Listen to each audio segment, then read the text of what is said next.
Welcome to the deep dive. Today we're tackling a really fundamental aspect of growing up, how children and adolescents navigate stress. You shared a fascinating research article with us, is from 1991, that takes a look at the different ways researchers have tried to understand what kids think and do when they're facing, tough situations. Right. Our mission in this deep dive is to really unpack these methods and get a clear picture of how we've approached assessing coping in young people. Yeah, and what's fascinating right from the start is the central idea this article lays out. It highlights that understanding coping in this age group isn't just about helping when things get difficult, clinically speaking. It's actually crucial for our broader understanding of how humans develop. Mhm. The article emphasizes a really important shift in perspective, moving away from thinking of coping as some kind of fixed personality trait. Right, like you're just a coper or not a coper. Exactly. To seeing it as something much more flexible and dependent on the specific situation. This idea, as the article points out, comes largely from the work of Lazarus and Folkman. Okay, let's unpack this idea that coping isn't fixed. It totally resonates, right? How you deal with, I don't know, a disagreement on the playground is probably miles away from how you'd handle the pressure of a big test. Absolutely. Different situations, different strategies. And this brings us to why this deep dive matters to you, the learner. Whether you're a parent, an educator, or just someone who's curious about the amazing adaptability of young minds, this discussion will give you a solid grasp of the tools and frameworks used to study coping. We're going to focus on the key insights without getting, lost in overly technical jargon. Absolutely. And underpinning this dynamic view of coping is the transactional model developed by Lazarus and Folkman. The article quotes their definition directly, coping as constantly changing cognitive and behavioral efforts to manage specific external and/or internal demands that are appraised as taxing or exceeding the resources of the person. That's quite a definition, but constantly changing really hits home that idea of flexibility we just talked about. And appraised as taxing or exceeding resources, that makes it clear that stress isn't just about what's happening to you, but how you interpret it, right? How you see it. Precisely. Your appraisal is key, and this leads to a really important implication. There's no one-size-fits-all way of coping. What helps in one situation might be completely useless or even counterproductive in another. Yeah. Even within a single stressful event, a young person might shift their coping strategies as things unfold. It's dynamic. So the article then delves into the different functions of coping that Lazarus and Folkman identified. We're talking about problem-focused versus emotion-focused coping, right? Exactly. Problem-focused coping is about directly tackling the stressor, trying to change or manage the situation itself. Think of a student struggling with homework who asks their teacher for help or puts in extra study time. That's problem-focused. Okay, makes sense. Emotion-focused coping, on the other hand, is about managing the feelings that come up because of the stressful situation. This could be anything from trying to calm down, maybe deep breathing, to seeking support from a friend. Right, venting or just needing a hug. Yeah, exactly. And the article makes a great point that young people likely use a mix of both, depending on what they feel they can influence at any given moment. Can I change the problem, or do I just need to manage how I feel about it right now? And then there's the mode of coping, whether it's behavioral or cognitive. Can you give us an example of how those differ? Certainly. The article uses a helpful example of a child facing an injection, like getting a shot. Oh, yeah. Classic stressor for kids. Definitely. So a behavioral coping strategy might be physically pinching their leg to distract themselves from the pain. It's an action. Okay. A cognitive strategy, in contrast, could be looking away and focusing their thoughts on something completely different, like imagining being at the beach. Got it. So one's doing something physical, the other's doing something mental. Exactly. Both are forms of distraction in that case, but one involves a physical action while the other is purely a mental process. Okay, so armed with this understanding of the transactional model, coping is changing, depends on appraisal, has different functions and modes. Researchers have used various methods to try and figure out how children and adolescents actually cope. The article looks at four main types of these methods, starting with projective measures. For anyone who isn't familiar, what's the basic idea behind these? Well, the core idea behind projective measures is that when you present someone, especially a child, with something that's not very structured or is open to interpretation, like an ambiguous picture or an unfinished story, Okay. their responses will, theoretically, project their typical ways of dealing with things, including stressful situations. It's like they're projecting their own patterns onto the ambiguous material. The article mentions a story completion test from way back in 1965 by a researcher named Douglas. How did that work? Yeah, this was an early one. In this test, children aged 8 to 16 were given 6 short stories, each about a hero who was about to win a prize, but then something happened to stop them. Frustrating situations. Right. The kids were asked to describe the hero's feelings, thoughts, and how the story would end. The researchers then categorized these endings into coping responses, like denial, rationalization, or realistic problem solving. Hmm. Interestingly, they found good agreement between different people scoring the responses, which is good for reliability. But, and this is a big but, they didn't have data to show if the test actually measured what it intended to measure. Its validity was unknown. Ah. So a key insight here is that these early attempts often focused heavily on cognitive processes, maybe underestimating the behavioral coping strategies that are often more common in younger children. And it sounds like that early method had some limitations in terms of capturing the full range of coping strategies kids might use beyond just validity. That's right.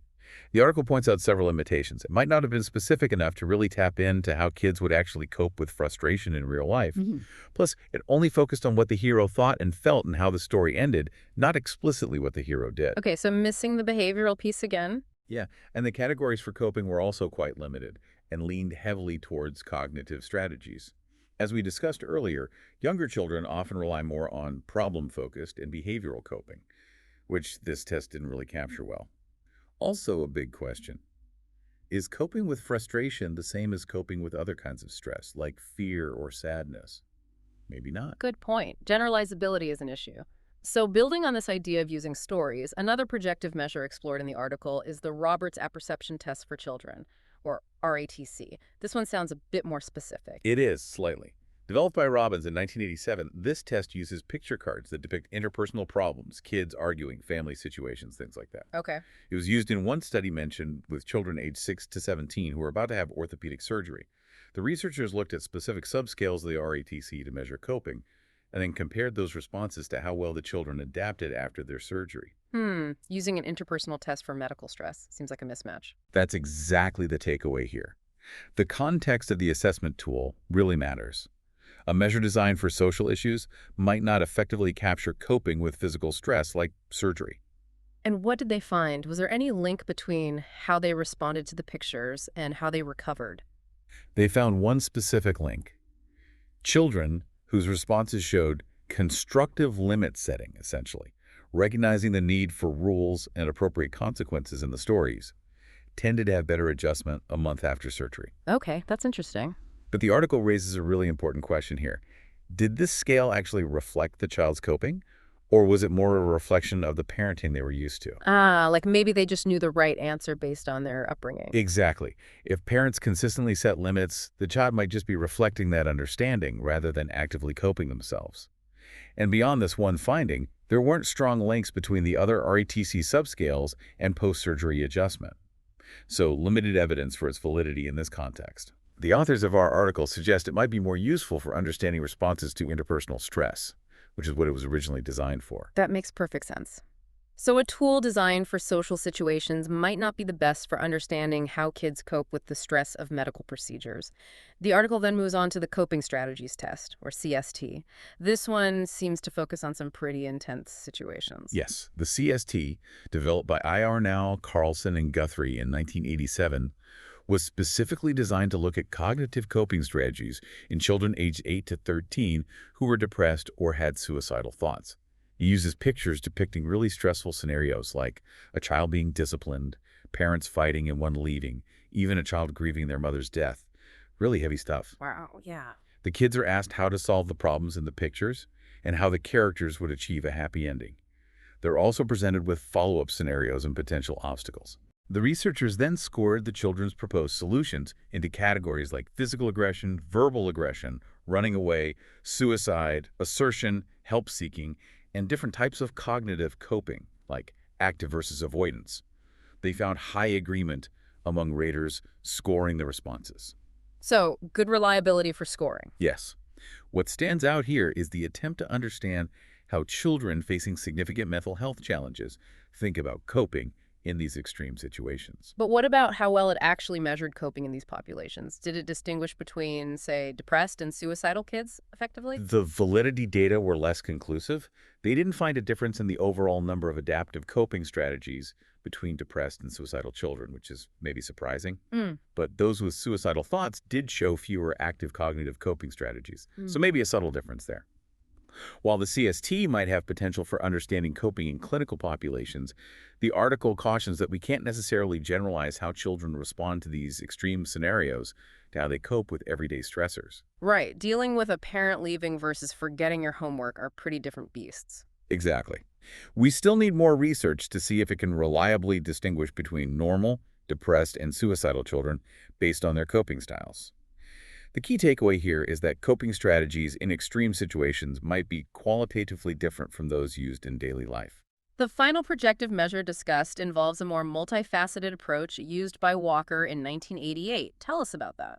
Right, Walker used a combination of different projective techniques to study coping strategies in siblings of children with cancer who were aged 7 to 11. So, kids dealing with a specific, significant family stressor. Okay, what kind of techniques? It included interviews with the parents and children, a sentence completion task, for example, I get mad when, puppet play, drawings, and having the children create cartoon stories about stressful situations. A real mix. Yeah, the cartoon scenes depicted scenarios like a child coming home alone, or a sick child not getting attention, or overhearing a parental conversation, or breaking a toy and being blamed, situations potentially relevant to their experience.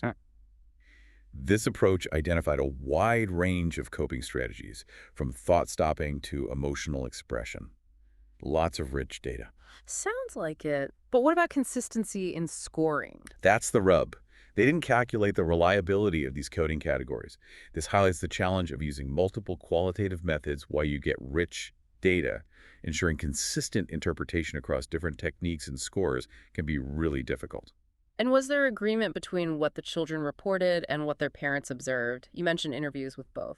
They found a pretty significant disagreement, 44%, between the children's responses and the parents' reports on how the child coped. Wow, that's high disagreement. Why did they think that was? The researchers suggested it might be because many of the coping strategies that children used were cognitive happening inside their heads and therefore not easily observable by their parents. Ah, the internal versus external coping again. Exactly. It raises an important question. Who is the most accurate reporter of a child's internal coping processes? Probably the child, right? But parents offer a different perspective. Definitely. While the specific cartoon scenes might be most relevant for children dealing with serious illness in the family, the article highlights that using multiple measures can be a strength, especially when you're exploring new assessment techniques where you don't have a lot of established reliability and validity data yet. Okay. If you see consistent patterns across different methods, interviews, drawings, stories, it can lend more support to your findings. However, in this study, while there was some consistency in the types of strategies elicited, it wasn't formally analyzed for each individual child to see if they used, say, distraction across all the different tasks. Gotcha. So, summing up the projective measures, it sounds like they can offer some unique insights, especially maybe for younger kids who can't articulate things well, but they often lack strong reliability and validity data and can be quite specific to the situation they present. Is that fair? That's a good summary. The article notes that while many of these measures were created for single studies and not really intended as standardized tools, the use of picture cards and stories seems promising, particularly for younger children who might struggle with more abstract questioning. Storytelling, for instance, aligns well with their everyday experiences and might elicit more natural responses than just directly asking, "How do you cope?" Right. Moving from these more indirect methods, the next category is interviews. This seems like a more straightforward way to ask kids about their coping. Yes, interviews, both structured and semi-structured, have been a really popular way to assess children's coping, trying to get at both their thoughts and their actions. They allow researchers to directly ask children how they would or did deal with a specific stressful event. And you can get more detail that way. Exactly. This can give you really in-depth information, and it allows for flexibility in questioning based on the child's responses. You can probe further, ask for clarification. The first interview study mentioned is by Brown and colleagues in 1986, looking at cognitive coping. What did they do? They interviewed children aged 8 to 18 about their thoughts regarding 3 types of stressors. An imagined specific stressor, like getting that shot again, an imagined everyday stressor, like giving a class report, and a recently experienced everyday stressor from their own life. Okay, covering different kinds of stress. Right. The researchers then classified the children's main cognitive responses as either adaptive things like positive self-talk, I can do this, or distraction, think about something else, or maladaptive, often involving catastrophic thinking, this is going to be awful, I'm going to fail. That adaptive-maladaptive label sounds a bit tricky. It can be, we'll come back to that. But they found good agreement between raters classifying these responses. This study also highlights potential developmental differences, as older kids might be better at articulating these cognitive strategies. And did this classification, adaptive versus maladaptive, relate to anything else about the children, like their anxiety levels? Yes. They found that children whose responses were classified as mostly adaptive reported lower levels of trait anxiety, their general tendency to be anxious.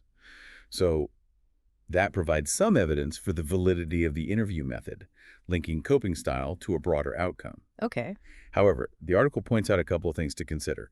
First, that labeling of adaptive or maladaptive, it might be too simplistic. Given that coping is so situation-specific, what's adaptive in one context might not be in another. And we don't have a lot of norms for children's coping yet to say definitively what's typical or optimal. Good point. Distraction might be great during a shot, but bad if you're trying to study. Exactly. Second, asking about imagined stressors might be influenced more by a child's cognitive development and abstract reasoning skills than their actual coping.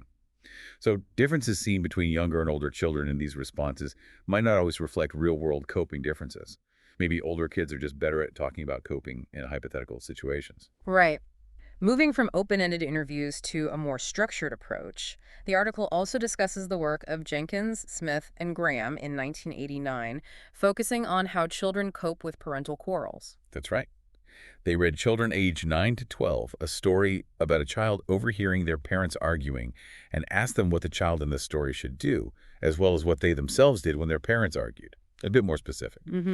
They also interviewed the mothers about their child's general functioning and their actions during parental arguments, though they didn't compare the mothers and children's reports directly, which is a bit of missed opportunity. Yeah. And what kind of coping did the kids report? Some common coping strategies the children reported included directly intervening, stop fighting, comforting parents, seeking out a sibling for support, trying to find out what the argument was about, information seeking. And interestingly, even seeing some positive aspects to parental quarreling, maybe like they get it out of their system. Reframing it. Yeah. They found a decent range of agreement between raters coding the types of coping strategies, though it varied depending on the specific strategy. This study really underscores the active role children can take in responding to family stress. They're not just passive bystanders. But did they find any link between these coping strategies and how well-adjusted the children were overall? Interestingly, no. They didn't find a relationship between the specific coping strategies the children reported for parental arguments and their overall psychological adjustment, based on the mother's report. Why might that be? The article suggests this might be because they used a very general measure of adjustment, like overall behavior problems, in relation to a very specific stressor, parental arguments. Perhaps looking at more specific outcomes, like anxiety related specifically to parental arguments, might have yielded different results. Okay, so the specificity matters. Align the coping measure with the relevant outcome. Exactly. It highlights the importance of that alignment in coping research. The Coping Strategies interview by Siegel in 1981 took a slightly different approach by interviewing hospitalized children right after potentially stressful medical events. Yes, this interview focused on children aged 8 to 14, right after things like blood tests or preoperative injections. Timing was key.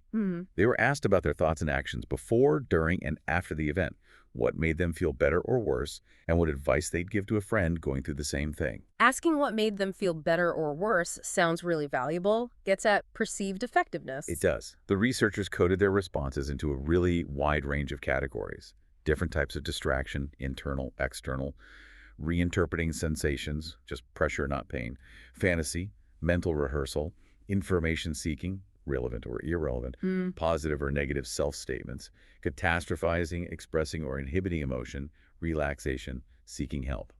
A very comprehensive list. Wow, yeah. They didn't report inter-rater reliability, which is a drawback, but they did find differences in the strategies used by children rated as successful Coopers, by nurses and physicians, those who were cooperative, and showed less anxiety and better pain tolerance compared to those rated as unsuccessful Coopers. So some link to observable outcomes. Yes. What's notable here is the focus on the child's immediate experience captured right after the event and their own evaluation of what was helpful, what made you feel better.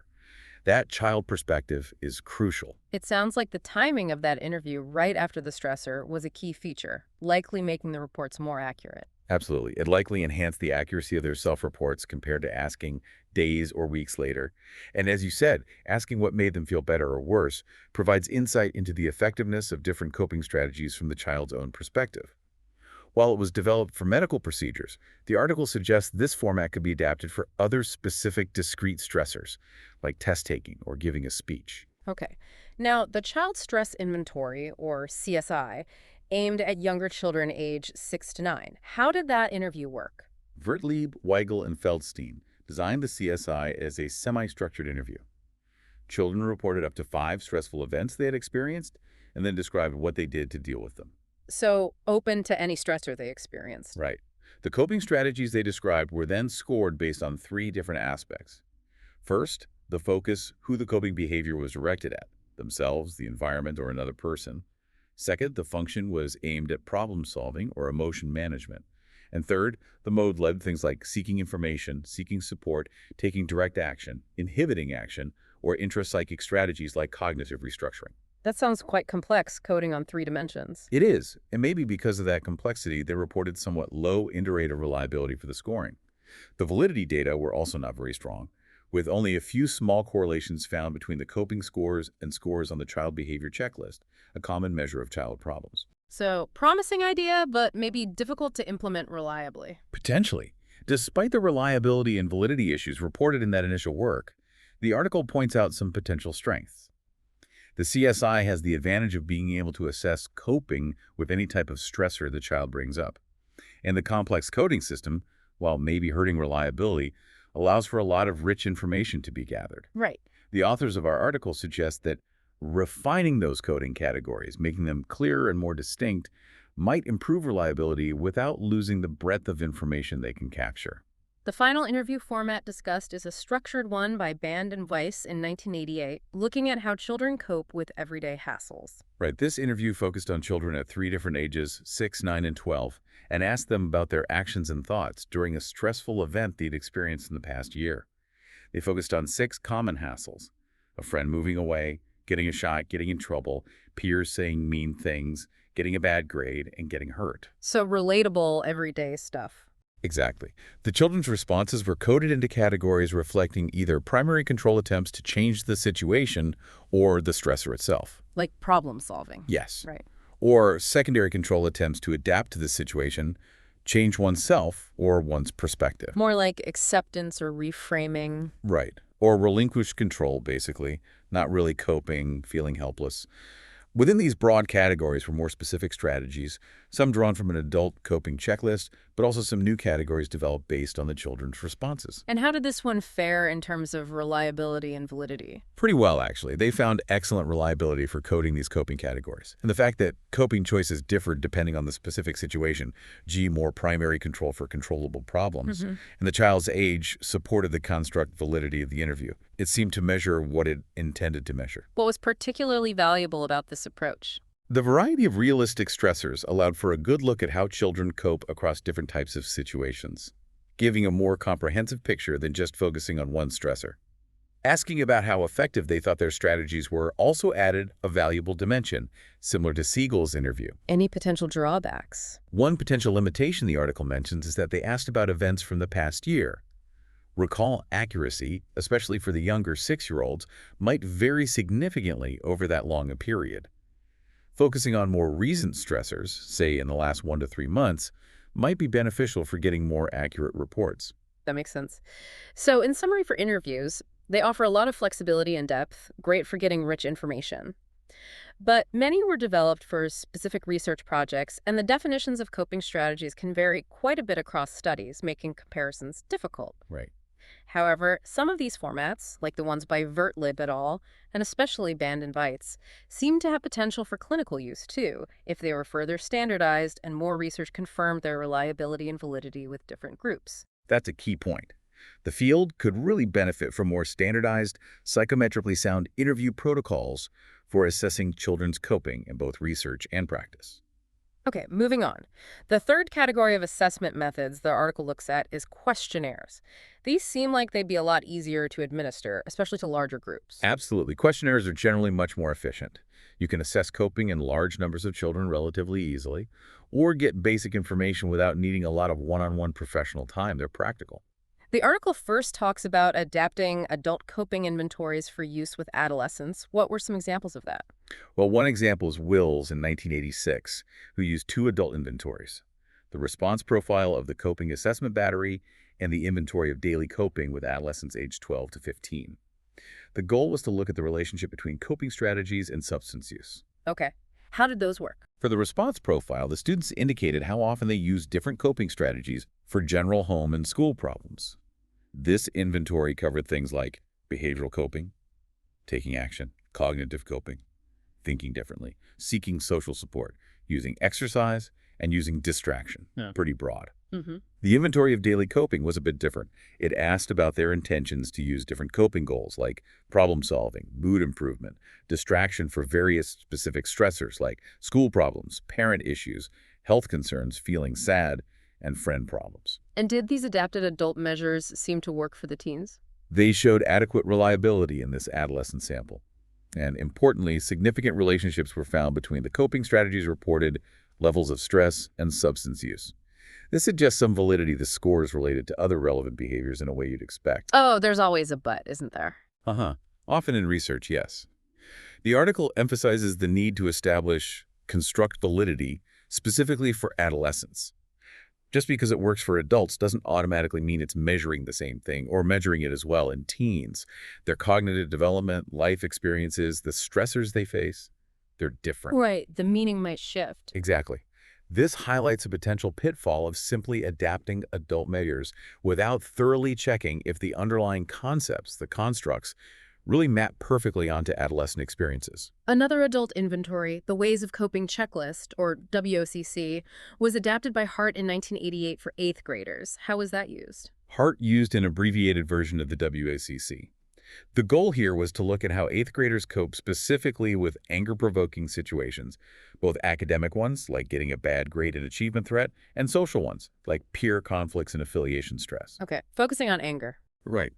The students described a recent stressful event in each of these areas, and then completed the checklist, which measures various problem-focused and emotion-focused coping strategies. They also filled out a measure of their current anger state right after thinking about the event. And did the coping scores relate to their anger? Yes, they found a link between the WOCC scores and their reported anger, showing some concurrent validity, the coping measure related to a relevant emotional state measured at the same time. However, reliability data for this specific adolescent sample wasn't presented in the source Hart cited, and again, the article highlighted the need to confirm its construct validity, specifically for adolescents. Okay, so it seems like a common theme with adapting adult measures is this question of whether they truly capture the nuances of how young people cope. Are we missing something by just tweaking adult tools? Exactly. Recognizing this limitation, researchers increasingly started to develop questionnaires specifically for children and adolescents, often drawing directly from kids' own descriptions of their stressors and how they cope, grounding it in their experience. That sounds like a much better approach. The article mentions several of these child-derived questionnaires. Let's start with Elwood's questionnaire for kids in grades 4 to 7. Right. Elwood in 1987 created a questionnaire where the actual items, the coping strategies listed, were based on what children themselves said in interviews and class discussions about stressful events and how they coped. So built from the ground up with kids' input. Yes. The categories of coping that emerged from this process included things like systematizing, making a plan, rationalizing, finding excuses, and avoidance. The questionnaire also importantly asked about how effective they thought their coping was and how stressful they found the events. Including that efficacy piece again. How did it perform? It showed good test-retest reliability scores were reasonably stable over time and evidence of concurrent and construct validity. It had a broad focus, looking at different coping types and stressors, which was seen as a strength. And as you noted, the inclusion of perceived efficacy and stressfulness ratings was a notable feature, really recognizing that a child's own perspective on their coping matters. Next up is the Life Events and Coping Inventory, or LECI, for slightly older students, age 12 to 14. Yes, Dice Lewis in 1988 also used interviews with students in this age group to identify relevant stressors and coping responses. Then they used factor analysis. Okay, remind us what that is. Right, factor analysis is basically a statistical technique researchers use to see if different items on a questionnaire tend to group together, suggesting they're measuring a common underlying concept or factor. Got it. Grouping similar items. Exactly. So the factor analysis of the coping responses on the LECI revealed 5 main coping factors: aggression, stress recognition, acknowledging the stress, distraction, self-destruction, and endurance, just pushing through.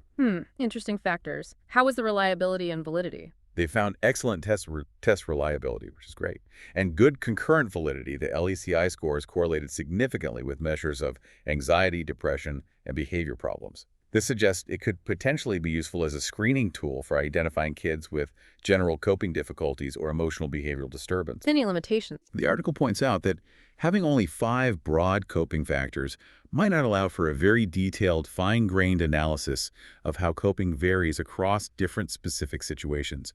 It gives a broad picture, but maybe not the nuances. Makes sense.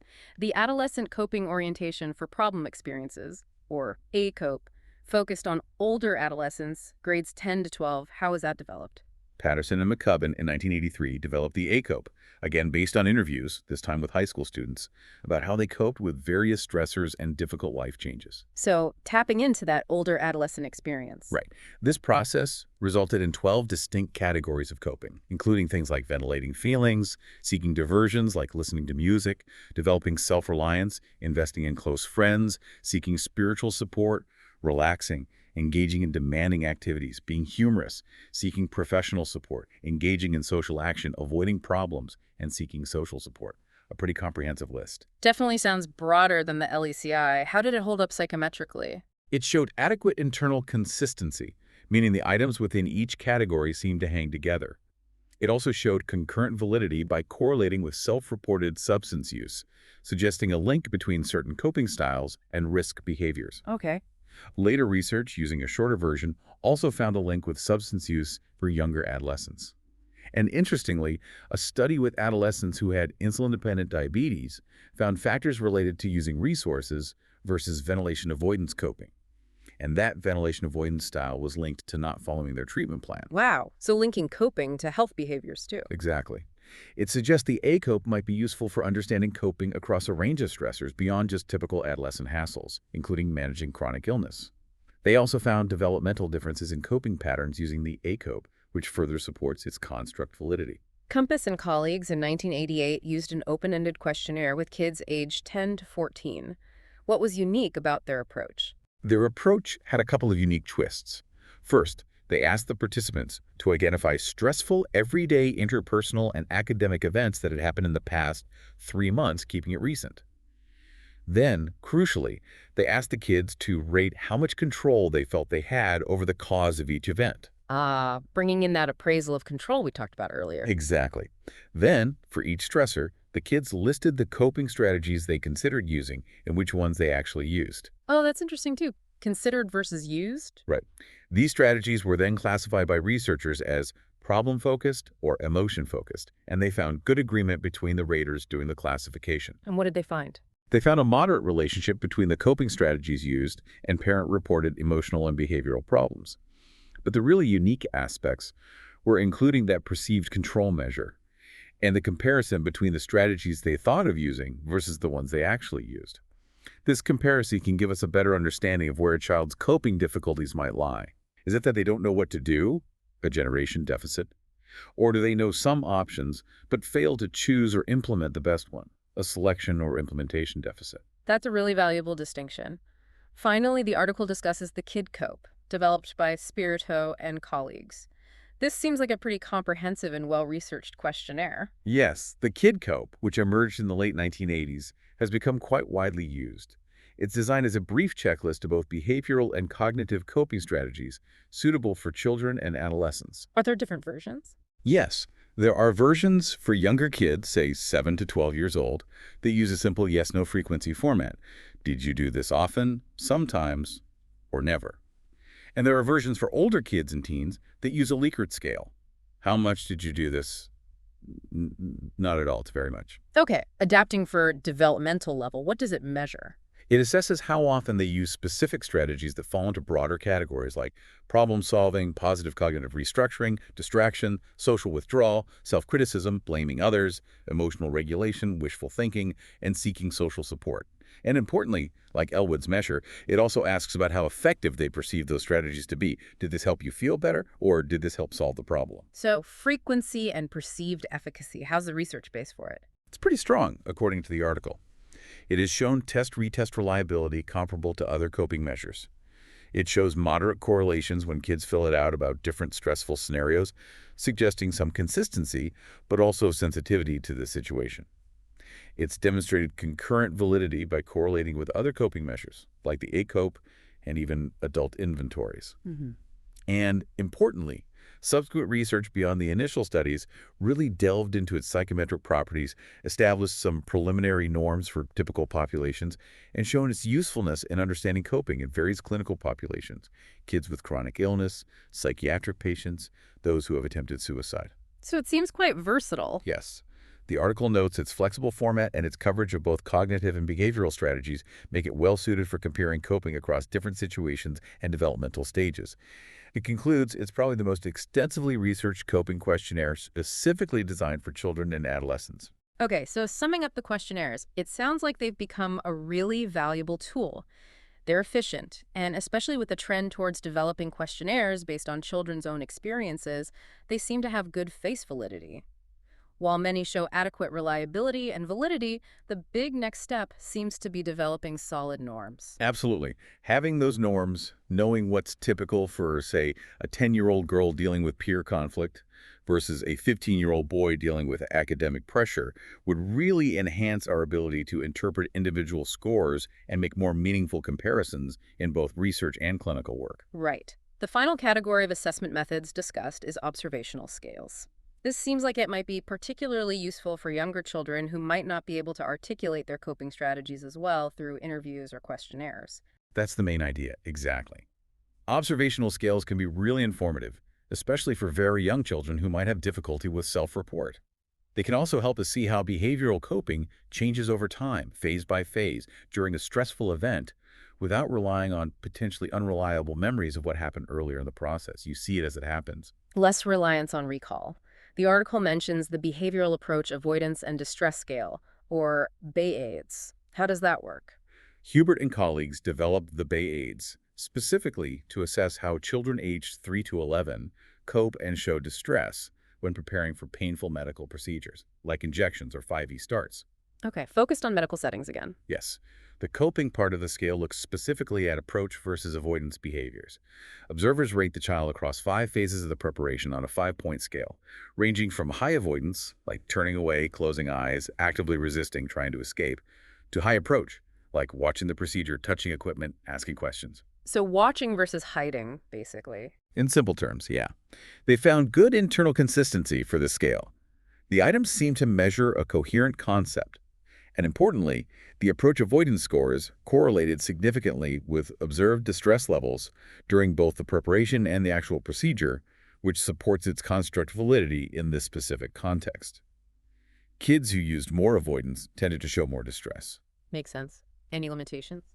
The main limitation the article points out is that focusing only on approach versus avoidance might be too narrow to capture the full range of coping strategies kids use, even behavioral ones, let alone cognitive ones. So while useful in pediatric settings for this specific dimension, it's likely not broad enough for assessing general coping in everyday life. Right. It highlights that trade-off. You can get reliable observation of a narrow behavior, but you miss the bigger picture. Exactly. Another observational study looked at children's coping during dental treatment. What did they observe? Curry and Russ, in 1985, observed children aged 8 to 10 during stressful dental treatments, like getting fillings. They used a time sampling procedure, basically, observing for a short period, coding behaviors, observing again to code specific coping behaviors. What kind of behaviors? They focused on 3 behavioral strategies: Seeking information, what are you doing now? Seeking support, like reaching for the parent or assistant, and making direct efforts to maintain control, like signaling to stop. Okay, observable actions. How reliable was it? They found good to excellent agreement between the observers coding these behaviors.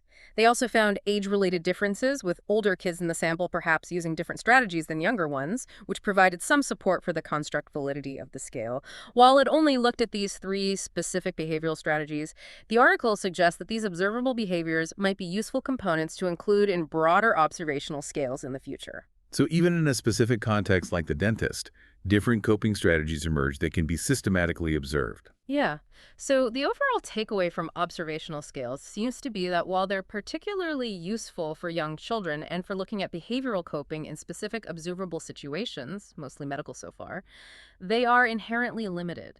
They can't easily capture cognitive coping, and they're restricted in the range of stressors they can realistically examine. That's right. You can't easily observe how a child copes with, say, anxiety about a test tomorrow. But the authors note that despite these limitations, the potential for understanding coping in very young children and for analyzing how coping unfolds moment by moment during discrete stressful events makes this a promising area that merits further investigation and refinement. Okay. Finally, the article looks towards the future of coping assessment in children and adolescents. It outlines some key areas that a truly comprehensive assessment should ideally measure to get the full picture. What are some of those factors? The article proposes that a really comprehensive assessment shouldn't just ask, "What did you do?" It needs to look at several interconnected factors. First, it should assess a child's appraisal of control, both over the stressor itself, "Can I change this problem?" and their emotional response to it, "Can I manage how scared I feel?" Okay, appraisal first. Second, it should evaluate their ability to generate a variety of coping strategies. Do they have a good toolkit? Third, it needs to consider their ability to choose an appropriate strategy from those they can generate for that specific situation. Generation, then selection. Right. Fourth, it should look at their ability to actually implement the chosen strategy effectively. And finally, it should assess their appraisal of how effective the strategy actually was after they used it. Did it work? Wow, that's a lot more nuanced than just listing strategies. Let's dive a little deeper into each of those. Why is appraisal of control considered so important? Because, as we touched on with the transactional model, a child's belief about how much they can influence a situation really shapes their coping choices. Ideally, research suggests they'll use problem-focused coping when they feel they have some control over the problem, and emotion-focused coping when they feel the problem is less controllable, but they need to manage their feelings about it. Matching strategy to perceived control. Exactly. Yeah. But if their appraisal of control is inaccurate, like they think they can change something unchangeable or they give up on something they could influence, they might choose a less effective strategy. Hmm. The article suggests measuring perceived control using rating scales, maybe like Compass did, but also expanding those to include how controllable they feel their emotional consequences are. Okay. And importantly, using that data to see if their chosen strategies actually align with their perceptions of control. Are they making smart choices based on their appraisal? What about the ability to generate coping strategies? Why is having a wide range, a big toolkit, important? Because coping needs to be flexible, as we keep saying. Stressors change, situations evolve, and what works in one instance might not work in another. A child with a limited repertoire of coping strategies might get stuck or struggle to adapt when their go-to strategy fails. Yeah, they need options. Right. And some research even suggests that kids who report using a greater number of different coping strategies tend to have fewer emotional and behavioral problems, though the direction of that link isn't perfectly clear. The article emphasizes that assessments should try to capture both broad categories of coping, probably emotion-focused, cognitive, behavioral, Hmm. and also more specific strategies within those, like the detailed lists in some interviews. Hmm. And it raises that interesting point again about asking kids not just what they used, but what they considered using but didn't. This could help pinpoint difficulties. Is the issue not knowing what to do, generation deficit, or knowing but not selecting the best option, selection deficit? Currently, only open-ended questions like Encompass's study really get at this, but it's an important piece. Then there's the ability to choose appropriate coping strategies. You mentioned earlier this is tough without norms. How can we assess appropriateness otherwise? Yeah, this is where the lack of developmental norms really becomes an issue. Ideally, we'd compare a child's choices to what's typical or known to be effective for their age and the specific situation. Since those norms are still largely missing, the article suggests that for now, we can look at things like the child's own report of perceived efficacy. How well did you think that strategy worked? Or the effective outcome? Did it make you feel better or worse? Yeah. Like Siegel asked. Using the child's perspective as a proxy. Exactly. It gives us some indirect clues about appropriateness without relying solely on our own subjective judgments, which might be biased, about what strategy should have been used. Okay. Assessing the ability to implement coping strategies sounds tricky too, especially for those internal cognitive strategies. How do we know if they actually did the positive self-talk or the reframing effectively? It is definitely tricky. As we discussed, behavioral observation is useful for behavioral strategies, but it's limited in scope and practicality. For older children and adolescents, probably the best we can do currently is detailed self-report through interviews or perhaps very specific open-ended questionnaire items asking how they implemented a strategy. Asking for Yeah, details. trying to get beyond just I use distraction to what exactly did you think about or how did you distract yourself? We could also potentially use reports from parents or teachers as indirect measures, especially for coping with ongoing stressors or when direct observation isn't feasible. But we need to be cautious with those reports because, as we saw with Walker's study, there might be low agreement with the child's own report, particularly for those internal cognitive strategies that parents just can't see. Right, the observability issue again. And finally, appraisal of strategy efficacy. Why is it important to know if a child thinks their coping worked, even if objectively it didn't seem to? Because that subjective appraisal is really powerful. If a child believes a strategy was effective for them, they're much more likely to keep it in their toolkit and use it again in the future, even if, from an outside perspective, it wasn't the best strategy. It influences their future coping decisions. So it shapes their repertoire. Exactly. This is usually measured using simple Rakert rating scales. How much did this help? And can be pretty easily incorporated into interviews and questionnaires, as we saw with KidCope and Elwood's measure. It sounds like putting all these pieces together, appraisal of control, generation, selection, implementation, appraisal of efficacy, is the ultimate goal for a truly comprehensive assessment. But we're not quite there yet in terms of having a single tool that does it all. Exactly. The article points out that currently, no single instrument measures all these variables well. Researchers and clinicians often have to adapt and combine existing tools, maybe using a questionnaire for frequency and efficacy and adding interview questions about appraisal or implementation. So kind of a mix and match approach. Yeah. The article suggests that revising well-established questionnaires that already have good psychometric properties, like the KidCope, the LECI, Elwood's questionnaire, maybe the ACOPE to systematically include more of these important coping variables might be a more practical and efficient approach than trying to create entirely new instruments from scratch. Build on what works. That makes sense. The article also touches on some broader, general considerations for the field of coping assessment, like the importance of using consistent definitions across studies. Yes, this is a big one for moving the field forward. The authors strongly advocate for researchers to adhere to Lazarus and Folkman's foundational definitions of coping strategies as much as possible. This would make it so much easier to compare findings across different studies and build a more coherent body of knowledge. But what about developmental differences? Don't kids cope differently than adults? Absolutely.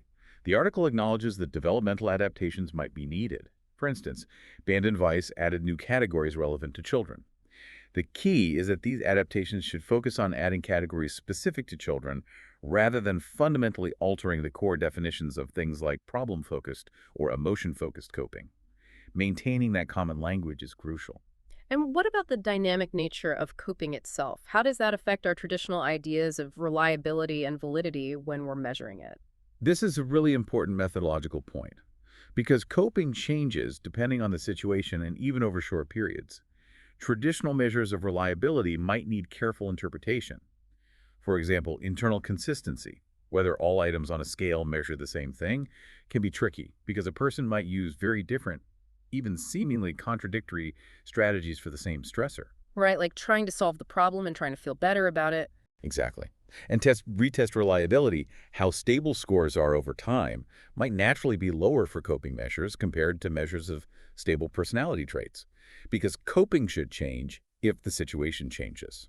The article suggests low to moderate retest reliability might actually be appropriate. Interesting. So low reliability might not always be a bad sign here. It might reflect the actual fluctuating nature of coping. Also, when we're validating coping instruments, the article argues we might need to look beyond just correlating coping scores with global measures of psychological well-being. Since coping is often situation-specific, we should also look at how well coping measures predict outcomes in specific contexts. For For example. example, how well does a measure of coping with academic stress predict grades or test anxiety, Ah, specifically? Or how well does coping with peer conflict relate to social acceptance? Teacher ratings of coping might be more relevant for validating coping in school-related situations than a general parent report of behavior problems. We need context-specific validation. okay, that makes sense. The article also re-emphasizes the importance of considering the child's developmental level when designing any of these assessments. Absolutely critical. We really can't just take adult measures and simplify the language. Children think differently. Their understanding of causality is different. Their social worlds are different. What's ecologically valid and socially meaningful for an adult might just not resonate or make sense for a child. So adult-centric measures are a problem. Yes, exactly. Questionnaires and interviews need to be designed with children's cognitive abilities and experiences firmly in mind. As Band and Weiss found, many child responses just couldn't be classified using only adult coping categories. And the method needs to match the developmental level, too. Maybe recall-based interviews work better for older kids with stronger abstract reasoning, while projective techniques might tap into more spontaneous responses from very young children. And finally, the call for more longitudinal data to understand how coping actually changes as children grow. Yes, this is crucial for understanding development. We know anecdotally and from some cross-sectional research that children's use of, say, problem-focused versus emotion-focused coping shifts with age. Mhm. Cognitive strategies become more prominent. Gender differences in coping might emerge or become stronger during adolescence. We need to track these changes over time. Exactly. Yeah. So we need instruments that are sensitive enough to detect these shifts, and they can be used across a reasonably wide age range. Measures that tap into a good variety of both cognitive and behavioral strategies, covering both problem-focused and emotion-focused functions, are essential for mapping the evolution of coping across childhood and adolescence. It's clear that understanding and assessing children's coping is a complex but incredibly important area. And while there's still a lot to learn and refine, the research reviewed in this 1991 article shows that even back then, researchers were developing some really valuable tools and insights. Yes, absolutely. Despite the challenges and the need for further work on things like norms and longitudinal studies, the article concludes on a pretty optimistic note. It highlights that the innovative and often well-designed instruments that had been developed by that point provided a really strong foundation for the ongoing work of understanding how young people navigate the inevitable stressors in their lives. So, to summarize our deep dive for you, the learner, we've seen that thinking about coping as this dynamic, flexible process shaped by the specific situation and a child's appraisal of it is much more useful than seeing it as a fixed personality trait. Right, that transactional model is key. We've explored a whole range of methods researchers have used to try and assess this complex process, from those early projective techniques trying to get at underlying patterns, to detailed interviews allowing for in-depth exploration, efficient questionnaires providing broader reach, and even observational scales capturing real-time behaviors, especially in younger kids or specific settings. And what's really fascinating here, I think, is the complexity that the research uncovers. It's not just about what a child does when stressed, but also what they think, how much control they feel they have over the situation and their feelings, and how effective they believe their own actions are. Yeah, all those pieces matter. Definitely.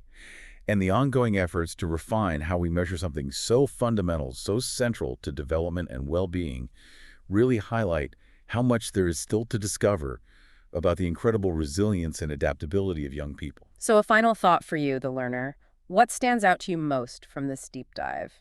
Have you observed particular ways that young people in your life cope that resonate with or maybe differ from what we've discussed today? We encourage you to consider these frameworks: appraisal, problem-focused, emotion-focused, perceived efficacy in your own interactions. Hmm. Perhaps even look into some of the assessment methods we mentioned, like the Kid Cope, if they spark your interest for professional or personal reasons. Yeah, the journey to better understand children's coping is definitely a continuous one, and your own curiosity and observations, whether you're a parent, teacher, coach, or just an interested observer, really play a valuable role in that broader understanding. It's something that affects us all.